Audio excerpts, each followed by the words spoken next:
une des personnes survivantes, précisait qu'il y avait eu un nombre important de suicides parce que les gamins tenaient pas.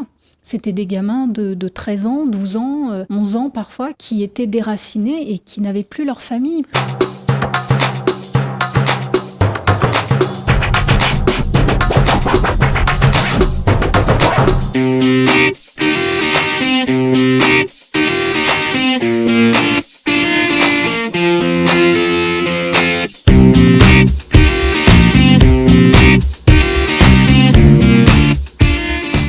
Bonsoir à tous, bienvenue dans votre émission La Réunion Léla. On va parler justement de la Réunion de 1848 à 1946, date de la départementalisation.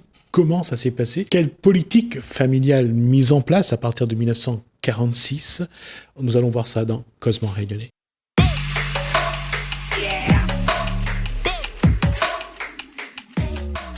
Corinne Savon-Mareux, bonsoir. On s'était arrêté justement sur cette époque de 1848 à 1946, un siècle presque. 1848, on donne le droit aux hommes de voter, c'est le début du suffrage universel masculin. Il faudra attendre 1945, presque un siècle plus tard, pour que la femme ait le droit de voter. C'est un paradoxe parce que à l'époque, surtout en Russie, les femmes se révoltent, les femmes sont contre la guerre et les femmes essayent de participer à cette évolution de la société. En France, c'est bizarre pour un pays aussi de droits de l'homme déjà depuis 1789, la femme a du mal à trouver sa place. Et la femme a toujours du mal à trouver sa place. En fait, elle n'a pas du mal à trouver sa place puisqu'elle est bien consciente de la place qu'elle a envie de prendre. C'est juste que l'homme ne lui ouvre pas l'emplacement pour qu'elle prenne sa place. Alors que la femme, comme tu viens de le dire, veut décider aussi de l'avenir, de son avenir individuel, en œuvrant pour l'avenir du pays entier. Reste une chose qui est vraie, c'est que dans l'évolution, pour une raison qu'on connaît, parce que bon, ce n'est pas seulement en France, c'est malheureusement dans le monde où la femme a du mal à exister, à accéder à des postes. Quand on a femme, quel que soit le milieu social, à la maison, à la cuisine, à l'éducation des enfants, passé 1945, parce que le vote est autorisé en 1945, la femme a le droit de voter et commence à exiger les mêmes droits que l'homme. Et à La Réunion, on voit que c'est encore pire. La femme est mère porteuse, entre guillemets. Elle est là pour faire des enfants, elle est là pour s'occuper des enfants. Quand on ajoute à ça une île avec toutes ces communautés, on ajoute la précarité, la misère. La femme est aussi l'individu qu'il faut surveiller, il faut surtout maîtriser la natalité. Et c'est complètement fou, puisqu'on l'avait vu au fil des émissions précédentes, où la femme devient précieuse pour coloniser l'île. Et là, à partir de 1946, date de la départementalisation, on va chercher à maîtriser les naissances des femmes à La Réunion. Mais attention, ce qu'on veut maîtriser, c'est la natalité chez les familles les plus pauvres et les plus précaires de l'île. Et sont mises en place des campagnes pour stériliser.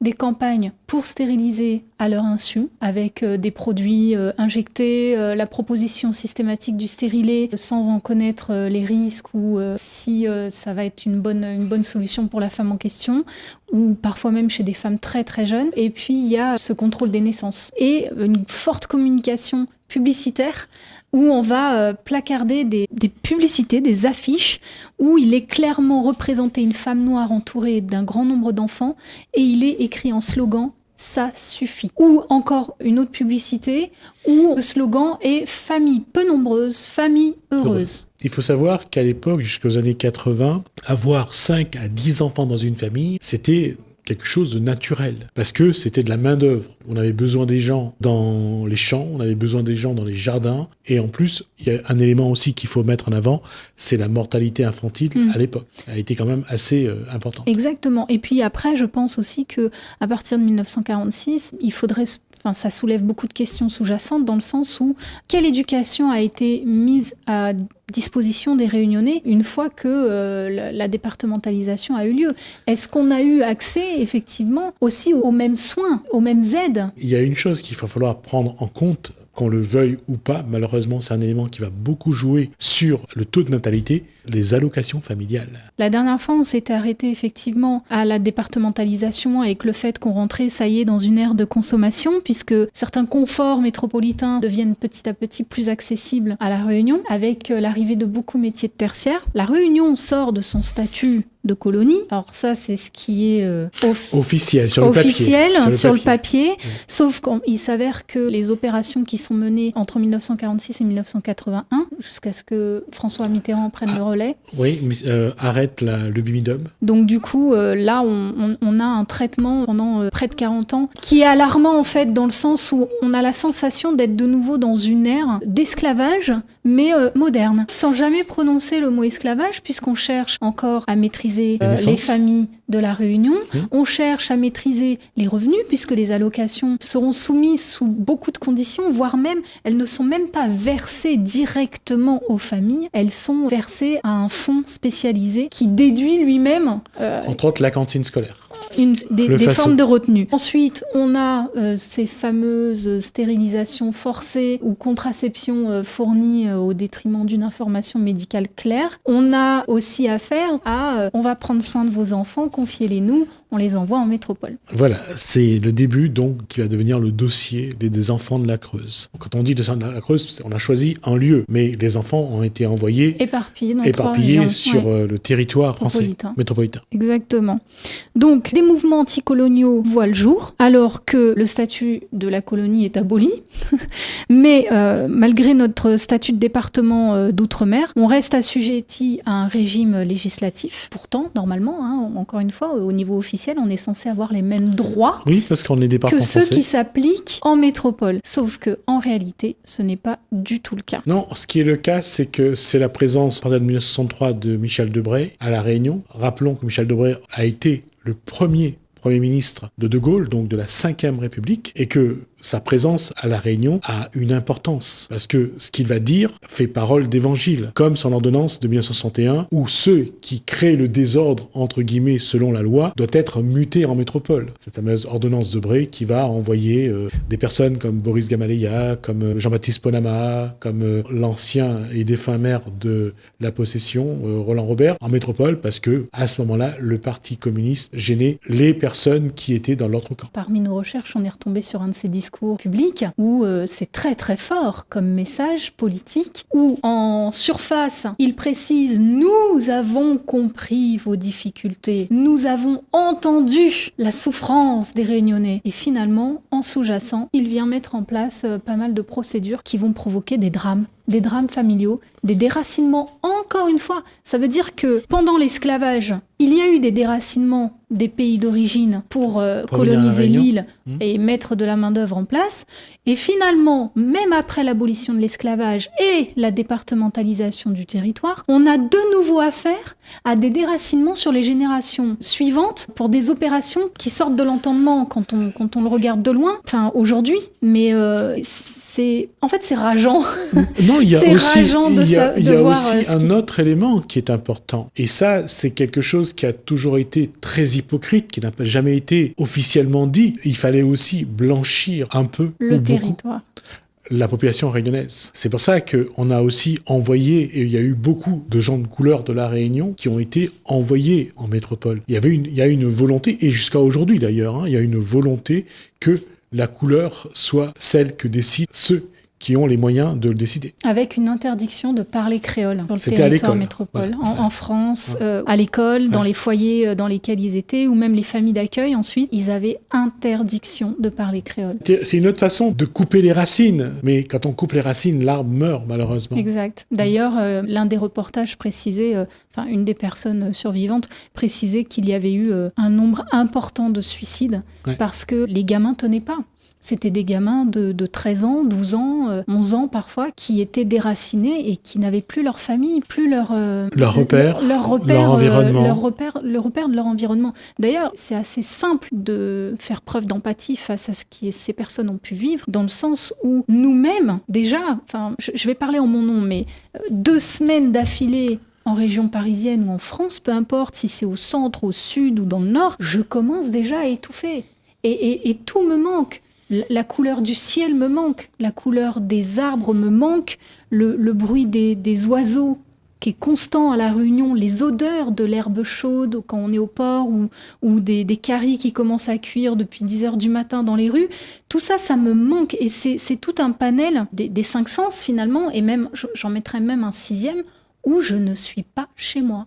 Je ne suis pas chez moi, je le sais. Et il manque en plus toutes ces habitudes olfactives, auditives ou visuelles qui font que ça crée encore plus un cafard. Il y a une perturbation, il y a un trouble, tout simplement parce que le corps et l'esprit est habitué à évoluer dans un environnement qui connaît, il sait où ça se trouve, où les choses, on prend la voiture 10 minutes, on est à tel endroit, on est dans son environnement. Et le subconscient enregistre beaucoup d'éléments dont on n'est pas conscient forcément quand on est en place, mais on en prend conscience parce que ça crée un manque. C'est le même effet pour les Parisiens quand ils atterrissent dans un endroit trop calme et les bruits des sirènes ou la circulation incessante leur manquent. Et c'est leur cerveau qui alerte là-dessus. Ils n'arrivent pas à s'endormir la nuit parce qu'il n'y a pas de sirène, il n'y a pas de bruit.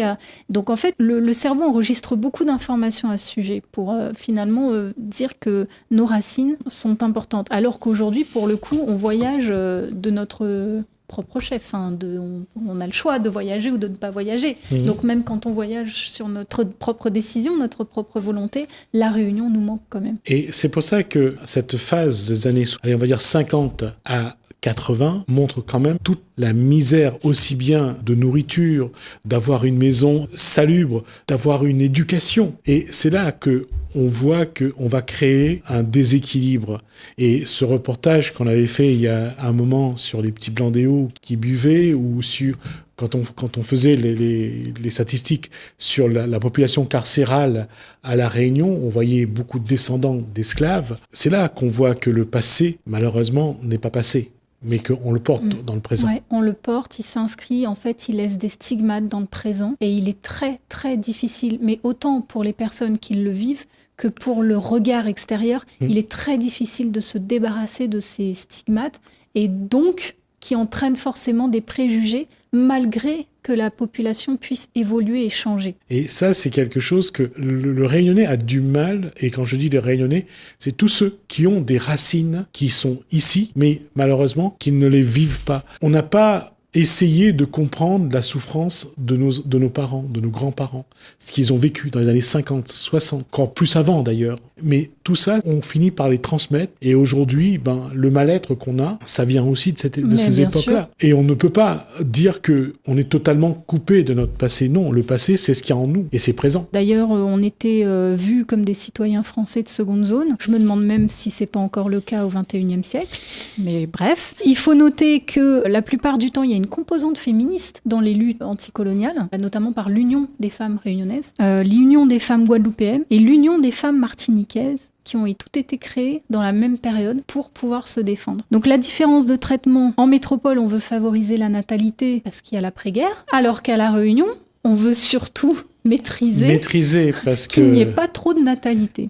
C'est vrai que l'origine de la population réunionnaise, elle est multiple, et elle est autant africaine qu'elle est asiatique et européenne, et ce ne sont pas les mêmes mentalités. Et d'ailleurs, quelles familles ont le plus d'enfants? Ce sont ceux qui ne viennent pas d'Europe.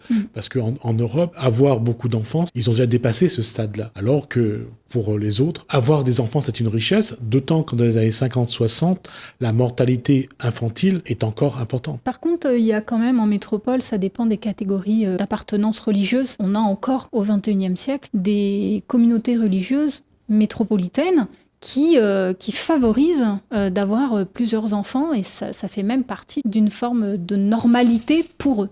D'avoir plus de 4 à 5 enfants, et voire plus, au sein d'une même famille, sinon ils ne sont pas considérés comme des bons... alors je ne sais plus si c'est chrétien ou protestant, enfin je ne sais plus c'est quelle religion, mais effectivement, en tout cas au cœur de Paris, ça se fait vraiment ressentir qu'il y a des formes de religion où il est important justement d'avoir une grande fratrie. D'avoir une grande famille, parce que ça, c'est l'image que certaines religions, on le voit dans les livrets qu'ils font. Une belle famille, c'est minimum un homme, une femme, 2 enfants. Si possible, un garçon, une fille. C'est idyllique.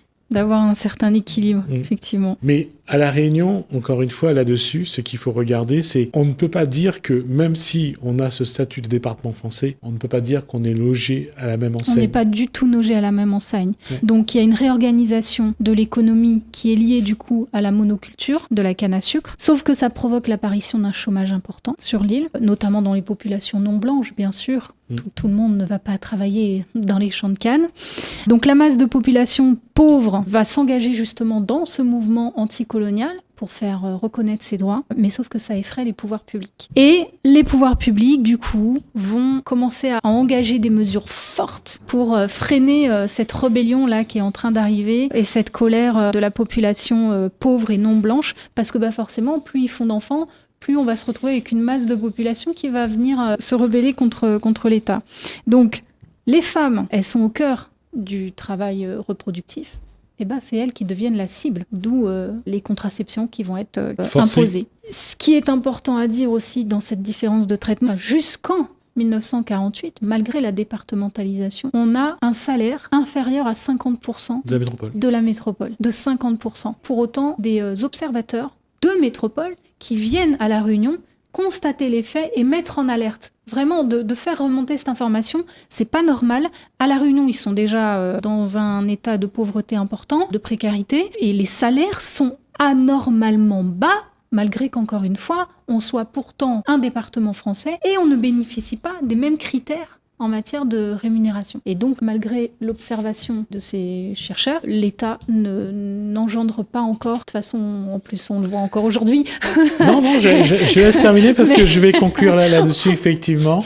L'égalité sociale à La Réunion a été conclue en 1995 par Jacques Chirac. Donc, ce qui veut dire que le SMIC réunionnais était au même niveau de la métropole il y a seulement 25-26 ans. Oui, et encore, à cette époque-là, les employés de maison ne peuvent pas bénéficier du SMIC jusqu'en 79. Donc, on devient français en 46, mais entre 46 et 79, il y a une catégorie d'employés.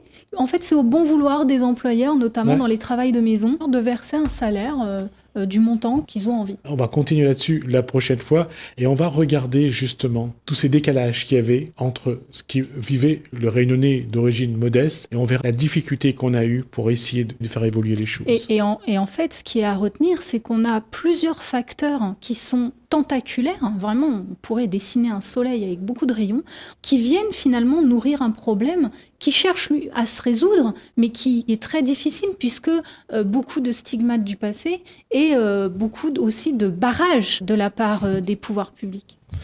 Merci Corinne Savomareux. En tout cas, c'est important qu'on arrive à ça et on va essayer de le maintenir parce que dans le cadre de l'élection présidentielle, ça sera bien de voir aujourd'hui comment peut évoluer la Réunion parce qu'il y a encore beaucoup de choses à faire évoluer. À mon avis, ça va être des discussions animées, nos prochaines interventions. Merci Corinne Savomareux. Merci.